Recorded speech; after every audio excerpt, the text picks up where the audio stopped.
வரலாற்று ஆவணம் என்று சொன்ன என்னவென்று சொன்னால் அது தமிழ் இலக்கிய வீரம் பற்றி பேசுகிறது, தமிழருடைய மரபு பற்றி பேசுகிறது, தமிழ் மொழியினுடைய சிறப்பு பற்றி பேசுகிறது. மேலே போட்டுக்கலாம்.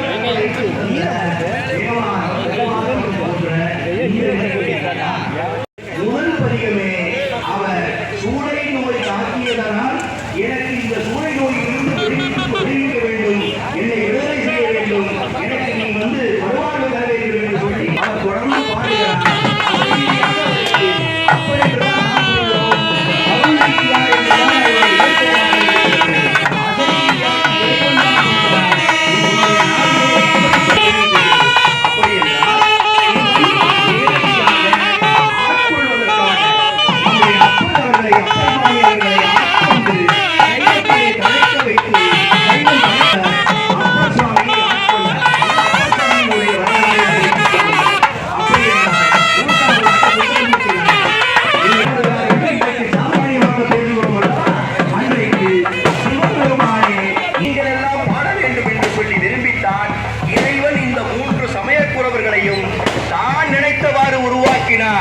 என்பதை நாம் ஏன் கருத்தில் கொள்ளக்கூடாது?